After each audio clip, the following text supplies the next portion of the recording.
नमस्कार, मैं लक्ष्मण सिंह। आज हम देखेंगे कि समुच्चय कितने प्रकार के होते हैं। ठीक है, ये मतलब इसको कंप्लीट कर रहे हैं जो 11th क्लास का मैथ है। ठीक है, और उसमें समुच्चय को हम पढ़ रहे हैं। ठीक है, तो आज हम इसी टॉपिक पे बात करेंगे कि समुच्चय कितने प्रकार के होते हैं। तो स्वागत है आपका दिशा एकेडमी बाय एलएस पर। तो ज़्यादा देरी ना करते हुए हम सीधे टॉपिक पे आते हैं कि समुच्चय कितने प्रकार के होते हैं। ठीक है, तो यहाँ हम देखते हैं कि समुच्चय इसमें केवल इसमें 7 प्रकार के होते हैं। ठीक है, समुच्चय कितने प्रकार के होते हैं? 7 प्रकार के होते हैं। नंबर 1 आपका आता है यानी कि रिक्त समुच्चय आता है। नंबर 2 आपका आता है एकल समुच्चय। नंबर 3 आपका आता है परिमित समुच्चय। नंबर 4 अपरिमित समुच्चय। और नंबर 5 है असंयुक्त समुच्चय, जिसे विसंघीय समुच्चय भी कहते हैं। ठीक है, नंबर 6 आपका आता है समतुल्य समुच्चय। और नंबर 7 जो आता है वो आपका आता है समान समुच्चय। ठीक है, तो हम देखते हैं इनको, यानी कि नंबर 1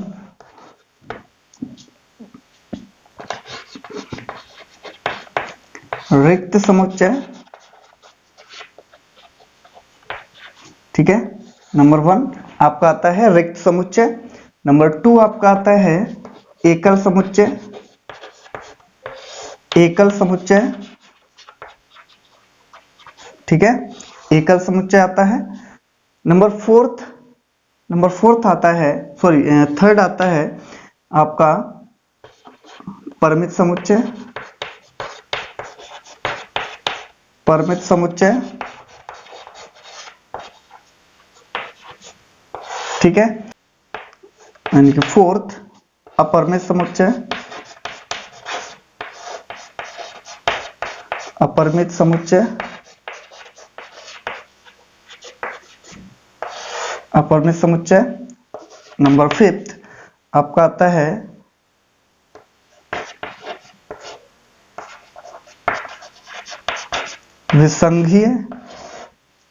विसंघीय समुच्चय, या फिर हम इसको कहते हैं या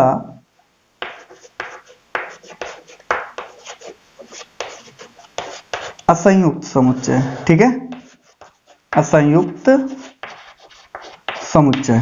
ठीक है, या फिर हम इसको कहते हैं असंयुक्त समुच्चय। अगला हमारा 6 आता है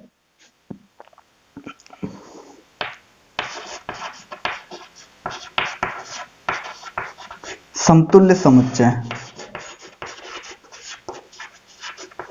ठीक है, अगला आता है हमारा समतुल्य समुच्चय। और ये हमारा आता है समान समुच्चय। समान समुच्चय, ठीक है, ये हो गए हमारे, यानी कि 1 2 3 4 5 6 7। ठीक है, ये हमारे 7 प्रकार के समुच्चय हो गए। अब हम इनको देखते हैं कि किसको, यानी कैसे पहचान करते हैं कि ये रिक्त समुच्चय है या एकल समुच्चय है या परिमित समुच्चय है या अपरिमित समुच्चय है। ठीक है, या फिर हमें विसंघीय समुच्चय या असंयुक्त समुच्चय है, या फिर समतुल्य समुच्चय या समान समुच्चय है। तो इसको हम किस तरह से यानी कि पहचानेंगे। ठीक, तो हम देखते हैं इसको। तो सबसे पहले नंबर पे एक देखेंगे, नंबर फर्स्ट वाला हम देखेंगे। तो रिक्त समुच्चय हमारा क्या होता है? यानी कि रिक्त समुच्चय हमारा होता है जिसमें कोई भी अवयव ना हो। ठीक है, उसको हम क्या कहते हैं? रिक्त समुच्चय कहते हैं। किसे कहते हैं? जिसमें कोई भी अवयव ना हो। जैसे कि मान लीजिए, यानी कि इसको हम लिख दें जिसमें कोई अवयव ना हो। ठीक है, रिक्त समुच्चय कहलाता है। रिक्त समुच्चय कहलाता है। ठीक है, क्या कहलाता है? रिक्त समुच्चय कहलाता है। जिसमें कोई भी अवयव नहीं आता है उसे हम रिक्त समुच्चय कहते हैं। जैसे हम कहते हैं, जैसे देखिए, अगर हम इसको यानी कि ऐसा कर दें, यानी कि इसके अंदर कोई भी अवयव उपस्थित नहीं है, तो इसको हम कहते हैं रिक्त। और रिक्त को हम फाई से भी डिनोट करते हैं, केवल फाई बना देते हैं, ये भी हमारा रिक्त समुच्चय होता है। अगर फाई लगा हुआ है केवल, ठीक है, और ब्रैकेट के अंदर नहीं है, देखिए इसको अगर हम इसमें कर दें, यहां पर अगर हम कर दें 0, ठीक है, तो ये रिक्त समुच्चय नहीं है, क्योंकि इसमें एक अवयव उपस्थित है, ठीक है। अगर हम कर दें फाई, तो भी ये रिक्त समुच्चय नहीं है, क्योंकि ये जो है फाई इस ब्रैकेट के अंदर है। इस ब्रैकेट के अंदर अगर खाली है तो हमारा रिक्त समुच्चय माना जाएगा। अगर इस ब्रैकेट के अंदर कुछ भी लिखा हुआ है, यानी कोई भी अवयव उपस्थित है, तो ये हमारा रिक्त समुच्चय नहीं कहलाएगा, ठीक है। तो अब हम देखते हैं अगला नंबर, दूसरा वाला। चलिए देखिए, अगला वाला है हमारा, दूसरे नंबर पे आता है एकल समुच्चय, ठीक है। अब एकल समुच्चय किसे कहते हैं, कैसे पहचानेंगे कि ये एकल समुच्चय है, तो यहां पर हम लिखते हैं, यानी कि एकल समुच्चय हम उसे कहते हैं जिसमें केवल एक अवयव उपस्थित हो।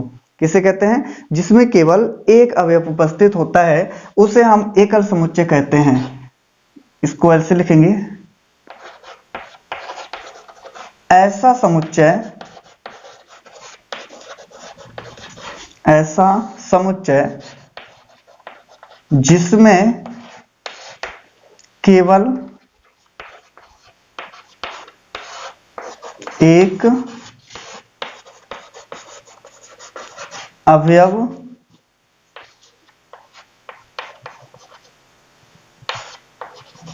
उपस्थित हो, ठीक है, केवल एक अवयव उपस्थित हो, जिसमें केवल एक अवयव उपस्थित होता है, उसे हम एकल समुच्चय कहते हैं। जैसे हम देखते हैं, फॉर एग्जांपल देख लीजिए, यानी कि फॉर एग्जांपल हम ले लें 0 को ले लें, या फिर हम ले लें 5 को ही हमने ले लिया, ठीक है, या फिर हम ले लें a, ठीक है, या फिर हम ले लें 1, ठीक है। ये सारे के सारे हमारे क्या हैं, ये एकल समुच्चय कहलाएंगे, ठीक है। और भी हम एक एग्जांपल ले रहे हैं, यानी कि x such that x minus 5 equal to 0, ठीक है, और x एलिमेंट n, ठीक है। ये भी हमारा क्या कहलाएगा, एक यानी एकल समुच्चय कहलाएगा, ठीक है। तो अब हम देखते हैं, यानी कि एकल समुच्चय कैसे पहचानेंगे, जिसमें केवल एक अवयव उपस्थित होता है। यहां पर भी देखिए एक ही अवयव उपस्थित है इसमें, यानी कि इसको कैसे देखेंगे, यानी कि यहां पर x माइनस 5 इक्वल टू लिखा हुआ है 0, तो x इक्वल टू कितना लिखा हुआ है, सॉरी 5 उधर जाएगा, ये प्लस का हो जाएगा, यानी कि 5 हो जाएगा। तो x जो है, यानी कि इसमें जो अवयव है वो क्या है, 5 है केवल, तो इसको हम कैसे लिख सकते हैं, इसको लिख सकते हैं 5, ठीक है। यानी कि ये एकल समुच्चय है, ये हमारा 5 है, ठीक है। इसमें कौन सा अवयव उपस्थित है, 5 है केवल, ठीक है। ये सारे के सारे हमारे क्या हैं, एकल समुच्चय कहलाएंगे। अब नेक्स्ट हम देखते हैं परिमित समुच्चय। अगला देखते हैं हम परिमित समुच्चय। अब परिमित समुच्चय क्या होते हैं, परिमित समुच्चय यानी कि ऐसा समुच्चय जिनके अवयवों की संख्या निश्चित होती है, ठीक है। इनके अवयवों की संख्या कैसी होती है, निश्चित होती है, उसे हम परिमित समुच्चय कहते हैं। तो यहां देखिए, इसको हम लिखें, ऐसा समुच्चय, ऐसा समुच्चय जिनके अवयवों की संख्या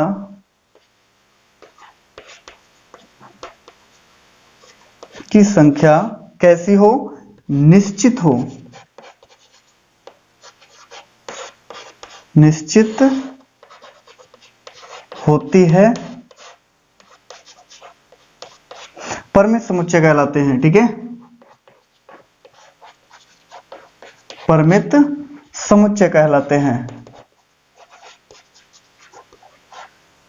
परिमित समुच्चय कहलाते हैं, ठीक है। ऐसा समुच्चय जिनमें जिनके अवयवों की संख्या निश्चित होती है उसे हम क्या कहते हैं, यानी कि परिमित समुच्चय कहलाते हैं।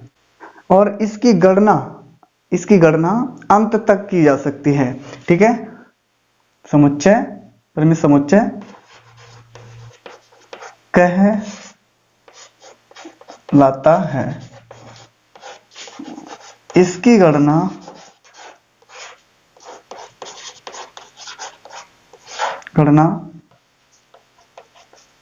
अंत तक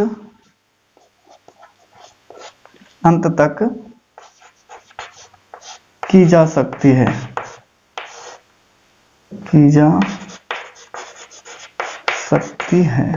ठीक है, की जा सकती है।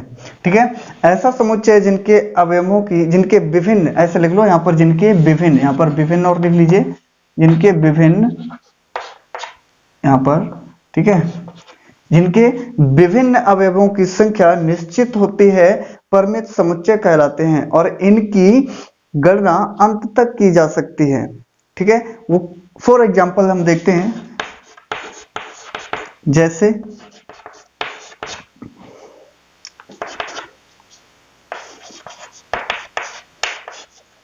अंग्रेजी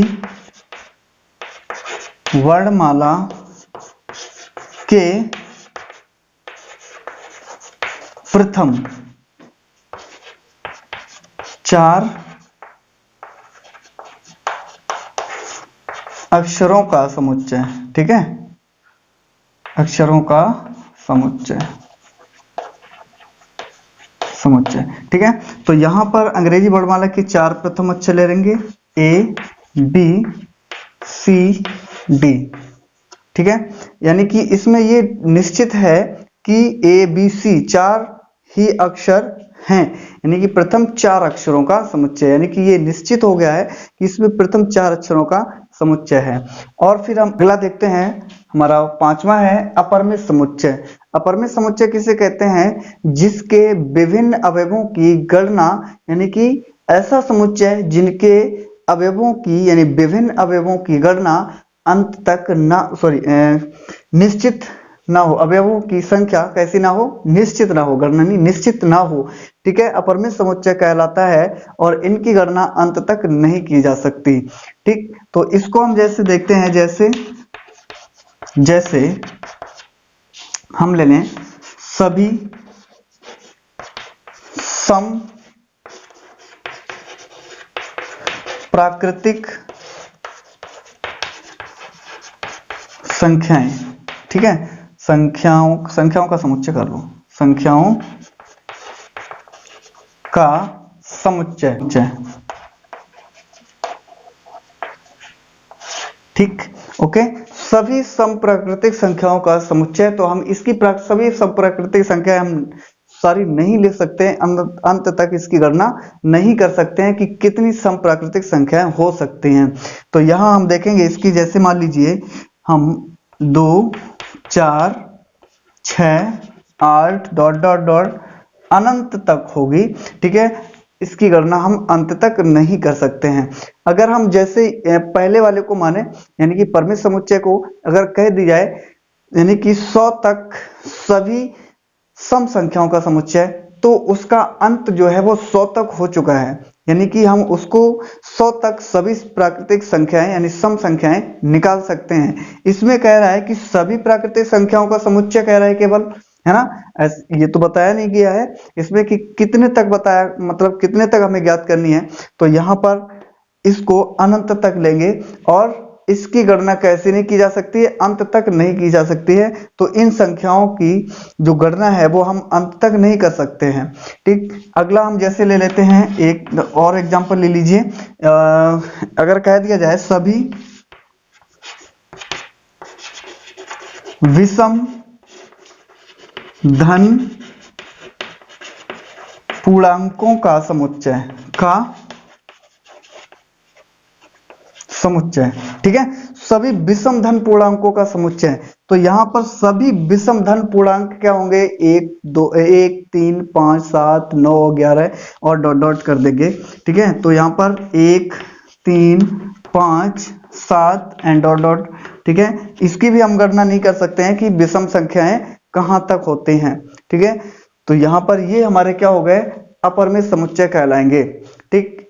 अब हम फिर से एक बार देख लीजिए, अपरिमेय समुच्चय कैसे कहलाएंगे। ऐसा समुच्चय जिनके विभिन्न अवयवों की संख्या निश्चित नहीं होती है और जिनकी गणना हम अंत तक नहीं कर सकते हैं, उसको क्या नाम, अपरिमेय समुच्चय कहते हैं, ठीक। जैसे एग्जांपल देख लीजिए, सभी समप्राकृतिक संख्याओं का समुच्चय, यानी अगर कह दिया जाए सभी समप्राकृतिक संख्याओं का समुच्चय, यानी सभी समप्राकृतिक संख्याएं लिखिए, ठीक है। तो क्या आप लिख सकते हो कि सभी समप्राकृतिक संख्याएं कितनी होती हैं, ठीक। तो वो कैसी होती हैं, वो अनंत तक होती हैं और हम उनको अंत तक नहीं लिख सकते। इसी तरह से नंबर 2 है सभी विषम धन पूर्णांकों का समुच्चय। तो यहां भी हम सभी विषम धन पूर्णांकों का समुच्चय नहीं, मतलब अंत तक इसकी गणना नहीं कर सकते हैं। तो विषम धन पूर्णांक ये लिखे हुए हैं और यहाँ पर डॉट डॉट लगा देंगे, ठीक। ये हमारे क्या हो गए, यानी कि अपरिमेय समुच्चय हो गए। अब हम देखते हैं अगला। चलिए आगे देखते हैं, हमारा है यानी कि विसंगीय समुच्चय, विसंगीय या असंयुक्त समुच्चय कहते हैं इसको, ठीक है। यानी कि विसंगीय या असंयुक्त समुच्चय किसे कहते हैं और कैसे पहचानते हैं, उसको हम देखते हैं। तो पहले तो हम इसकी डेफिनेशन देख ले रहे हैं कि इसकी डेफिनेशन क्या होती है। तो इसकी डेफिनेशन सुन लीजिए, यानी कि 2 या 2 से अधिक समुच्चय जिनमें प्रत्येक, यानी जिनमें अवयवों की संख्या उभयनिष्ठ ना हो, किसी भी अवयव की संख्या, इसको हम कहेंगे यानी कि किसी भी, कोई भी अवयव उभयनिष्ठ ना हो, इस तरह से कहेंगे, ठीक है। यानी कोई भी अवयव उभयनिष्ठ ना हो। तो यहां पर हम देखते हैं 2 या 2 से अधिक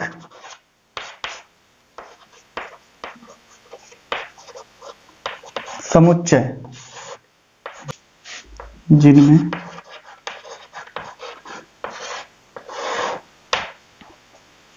जिनमें कोई भी अवयव उभयनिष्ठ ना हो, जिनमें कोई भी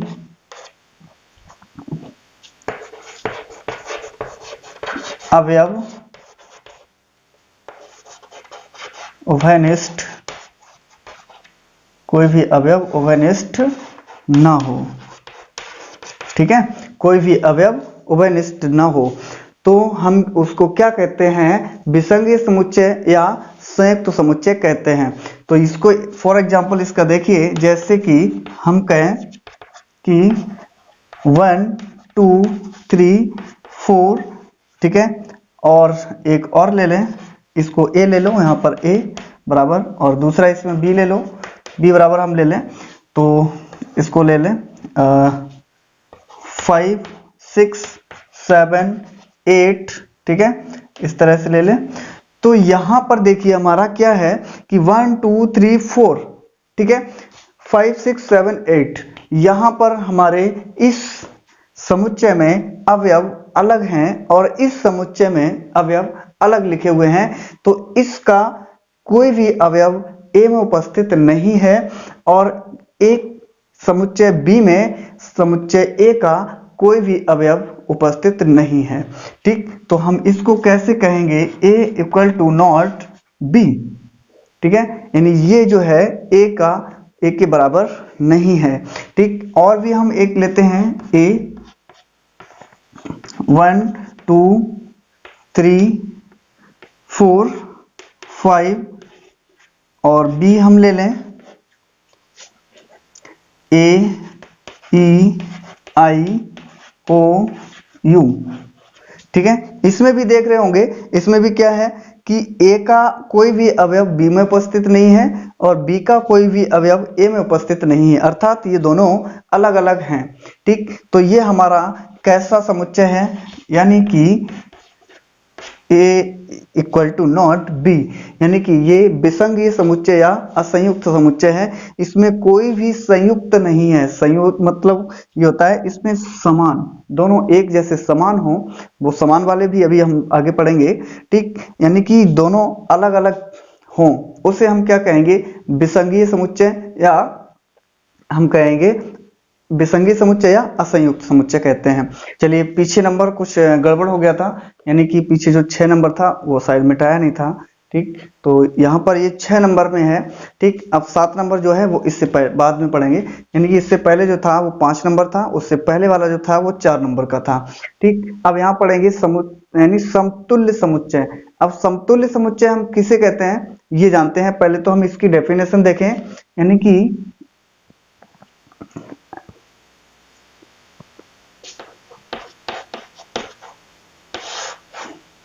ऐसे समुच्चय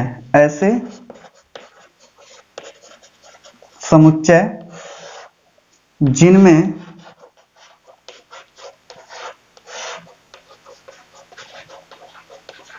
अवयवों की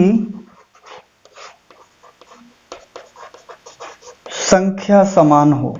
कैसी हो? संख्या कैसी हो? समान हो, ठीक है। यानी कि संख्या कैसी हो? इसकी समान हो। जैसे देख लीजिए, संख्या समान हो, समतुल्य समुच्चय कहलाता है। समतुल्य समुच्चय कहलाता है, ठीक है।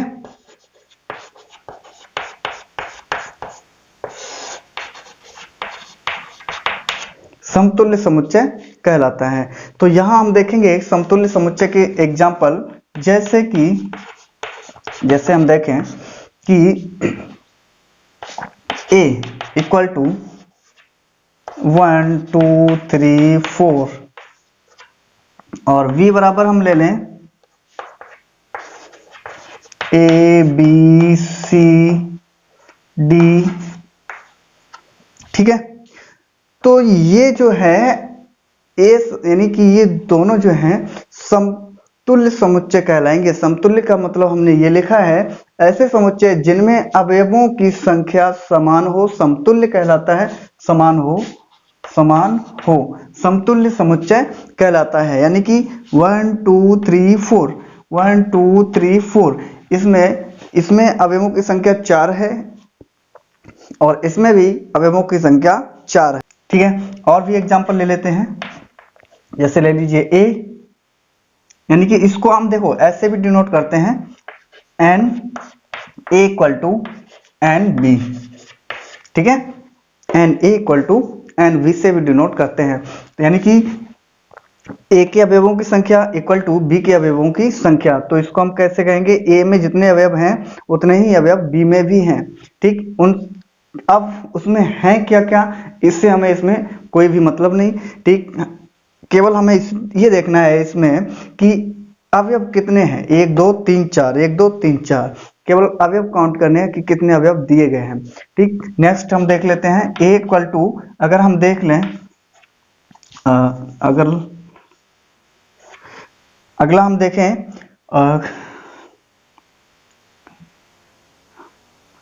4 5 6 7, ठीक है। और b इक्वल टू हम देख लें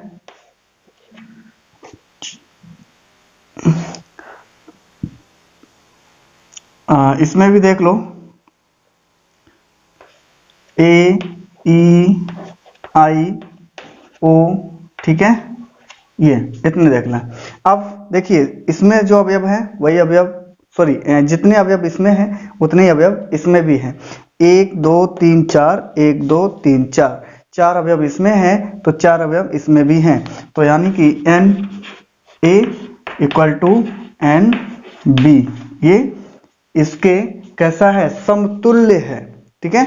a जो है b के समतुल्य है और b जो है a के समतुल्य है, ठीक। तो इसके एग्जाम्पल, यानी कि फिर से हम एक बार इसकी डेफिनेशन देख रहे हैं, ऐसे यानी समुच्चय जिनमें अवयवों की संख्या समान हो, ठीक है। अवयवों की संख्या जो है वो कैसी हो? समान हो, समतुल्य समुच्चय कहलाता है। अब हम देखेंगे लास्ट वाला समुच्चय। इससे पहले वाला जो था यानी कि वो 5 था और ये वाला जो है वो 6 है, नंबर गड़बड़ हो गया। चलिए अगला हम देखते हैं कि 7वां है समान समुच्चय, ठीक है। अब समान समुच्चय कहते हैं किसे हैं ये समझ लीजिए पहले आप। यानी कि समान समुच्चय हम उसे कहते हैं, जैसे मान लीजिए दो समुच्चय हैं, एक a समुच्चय है और एक b समुच्चय है, ठीक। यानी कि ए के अवयव जितने भी हैं वही अवयव बी में भी हों, ठीक है, और बी के जितने भी अवयव हों वो ए में उपस्थित हों, ठीक है, यानी कि समान उपस्थित हों दोनों में, तब तो इसकी डेफिनेशन लिखेंगे। मान लीजिए, माना दो समुच्चय ए और बी मान लीजिए, ठीक है, ए और बी मान लीजिए, ए और बी हैं, ठीक है, बी हैं। यदि ए के प्रत्येक, ए का लिखो, ए का प्रत्येक अवयव बी में उपस्थित है, बी में उपस्थित हो, ठीक है, और बी का प्रत्येक अवयव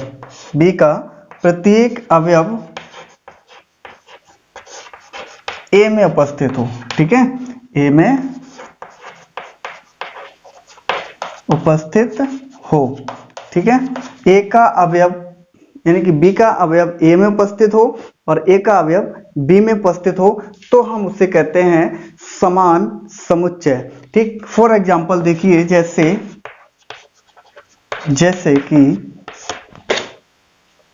हम देखें कि ए इक्वल टू, हम कहें ए बी सी डी मान लीजिए, ठीक है, यहां तक हमने इसको मान लिए।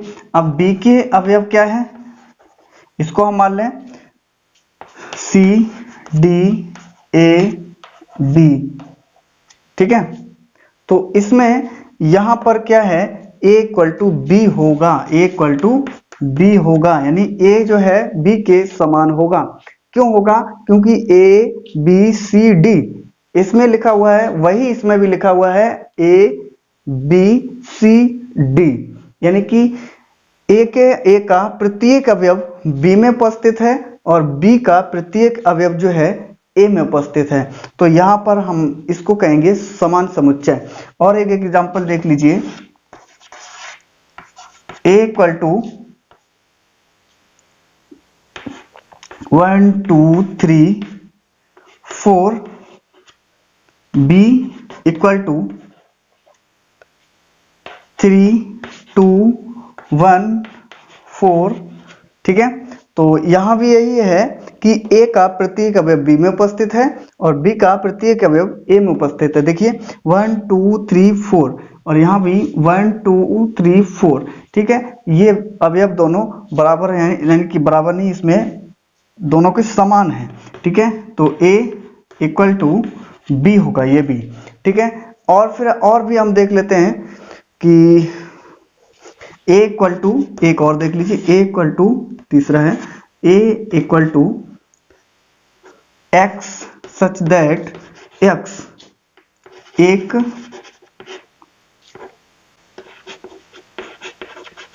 संख्या, ठीक है, एक्स एक सम संख्या है, ठीक है, एक सम संख्या है।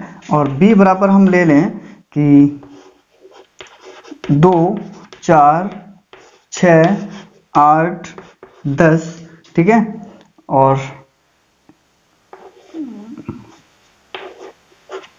डॉट डॉट कर सकते हैं, डॉट डॉट, ठीक है। तो यहां पर देखिए, अब हम इसमें देखते हैं कि a एक सम संख्या है, तो इसमें भी सभी सम संख्याएं लिखी हुई हैं, ठीक है, यानी 2 4 6 8 10 एंड डॉट डॉट लिखा हुआ है। इसमें भी कह रहा है x एक सम संख्या है, तो यहां पर क्या हुआ, 2 4 6 8, ये भी हमारी सम संख्याएं लिखी हैं, तो यहां भी होगा a इक्वल टू बी, ठीक है, a इक्वल टू बी होगा। अब यानी कि हम इसको क्या कह सकते हैं, तो प्रत्येक समतुल्य समुच्चय समान समुच्चय नहीं होगा, ठीक है, लेकिन प्रत्येक समान समुच्चय समतुल्य समुच्चय होता है, ठीक है, यानी कि समान समुच्चय समतुल्य समुच्चय होते हैं और समतुल्य समुच्चय समान समुच्चय नहीं होते। क्यों नहीं होते? इसमें देखिए, इसमें क्या है, इसमें समान समुच्चय में क्या है, 1 2 3 4, इसमें भी 1 2 3 4 दिए गए, समान हो गए, इसमें अवयव समान दिए गए हैं, ठीक है। लेकिन समतुल्य समुच्चय में क्या होता है, उसमें क्या दिया जाता है, उसमें केवल नंबर्स काउंट किए जाते हैं कि कितने इसमें अवयव, मतलब अवयवों की संख्या इसमें कितनी है। जैसे मान लीजिए हम एक एग्जांपल ले लें इसके लिए, समतुल्य के लिए ले रहा हूं मैं, ठीक है। इसको हम ले रहा हूं, जैसे a बराबर हमने ले लिया,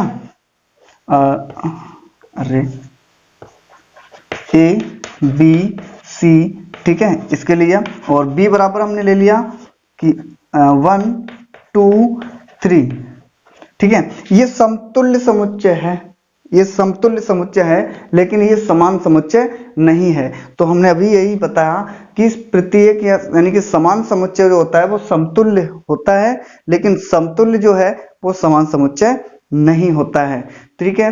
अब हम इसके क्वेश्चन लेके आएंगे और अगली एक्सरसाइज में देखेंगे कि किस तरह से इसको सॉल्व करते हैं, और बिल्कुल इजी तरीके से सॉल्व करेंगे। तो बने रहिए आप हमारे साथ दिशा अकेडमी बाई LS पर, ठीक है। Thank you.